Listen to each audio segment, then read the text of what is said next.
আসসালামু আলাইকুম বন্ধুরা, এলিমেন্টস লাভার চ্যানেলের পক্ষ থেকে আপনাদের সকলকে জানাই স্বাগতম। তো বন্ধুরা, এই গরমে আপনার কবুতরকে আপনারা কিভাবে সুস্থ রাখবেন সেই বিষয়ে আপনাদের সাথে আজকে এই পুরো ভিডিওটা শেয়ার করব এবং কি আপনাদের সবাইকে দেখিয়ে দিব কিভাবে কবুতরকে আপনারা গরমে সুস্থ রাখতে পারবেন। তো ভিউয়ার্স, আপনারা দেখতে পাচ্ছেন আমার এখানে কিছু কিছু কবুতরের খোপের ভিতরে আমি পানি দিয়ে রাখছি, খাবার দিয়ে রাখছি, আর কিছু কিছু কবুতরের পানি খাবার উঠিয়ে রাখছি। কারণ আমার এই কবুতরটা দেখতে পাচ্ছেন বাচ্চা নিয়ে বসে আছে, এদেরকে খাবার পানি দুটোটাই দেওয়া আছে। কারণ এরা দিনে প্রত্যেকটা সময় বাচ্চাকে খাবার খাওয়াতে ব্যস্ত থাকে। আর এগুলো মনে করেন যে সিঙ্গেল আছে, ডিম বাচ্চা নাই, এর জন্য এদের পানি উঠায় রাখা হয়েছে। দেখেন ডিম নিয়ে বসে আছে, আমি পানি উঠায় রাখছি। এগুলোরও পানি আমি উঠায় রাখছি যাতে এদের পানি পিপাসাটা ভালোভাবে লাগে। এদেরও বাচ্চা আছে, আমি এদেরকে পানি আর খাবার দিয়ে রাখছি যাতে বাচ্চা পর্যাপ্ত পরিমাণ পানি এবং খাবার খাইতে পারে।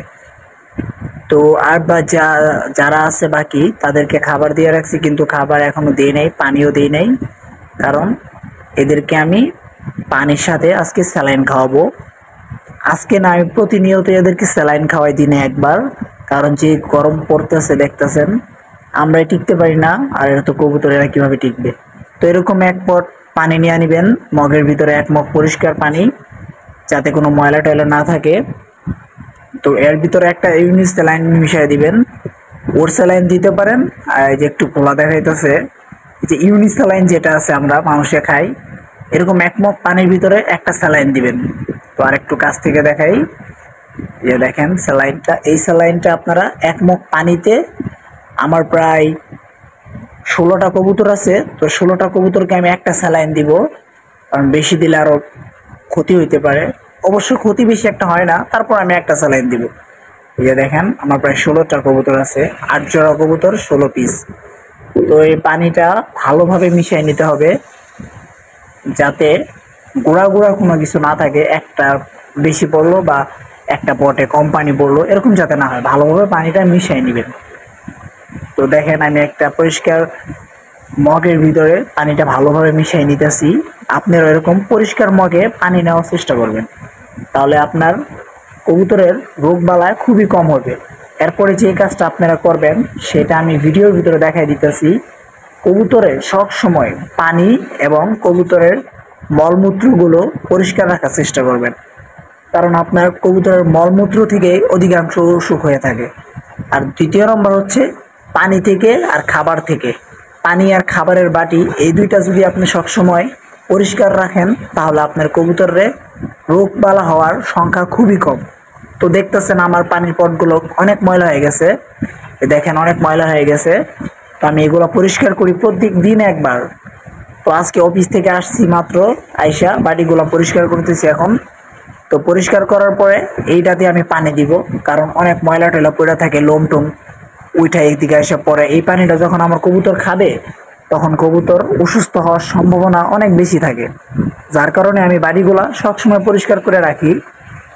আর দিনে একবার কবুতরের পায়খানা পরিষ্কার করি, কারণ পায়খানা থেকে রানীক্ষেত কন আরো বড় বড় ভাইরাস জাতীয় যে রোগগুলো আছে সেগুলো পায়খানা থেকে হয়। তো আপনারা এই পানির পটগুলো ভালোভাবে পরিষ্কার করে নেবেন, আর সবসময় পানি পরিষ্কার পানি দেওয়ার চেষ্টা করবেন। কারণ দেখবেন অনেক সময় পানি জমা থাকার কারণে ভিতরে পিছলা পিছলা হয়ে যায়, যার কারণে আপনার কবুতর খায়া মনে করেন যে পাতলা পায়খানা বলেন, আবার সবুজ পায়খানা বলেন, ঠান্ডা বলেন, এই পানি থেকে যত রোগবালা আছে সব পানি থেকে হয়, বিশেষ করে ঠান্ডা। আমার এখানে এক জোড়া শার্টিন ছিল, যেটা মনে করেন 2বার ঠান্ডা লাগছে, মাদিটা একবার ঠান্ডা লাগছে, নটা একবার ঠান্ডা লাগছে।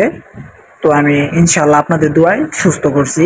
ঠান্ডা বলতে এমন ঠান্ডা হাঁপাইছে শুধু শুধু এই পানির কারণে, আর আমি একটু যত্ন নিতে পারিনি অফিসে থাকার কারণে, এই কারণে। তো দেখতেছেন পানির পটগুলো কিন্তু সুন্দরভাবে ক্লিয়ার করে নিয়েছি, ভিতরে একদম সাদা বানায় ফেলাইছি। আর এগুলো এখন পানি খাওয়ার জন্য পাগল হয়ে আছে। তো এখন পানিটা আমরা দিব। তো এই যে পানিটা এখানে রাখছি, এখান থেকে নিলাম, নিয়া এই দেখেন পানিটা দেওয়ার সাথে পাগল হয়ে যাবো পানি খাওয়ার লেগা।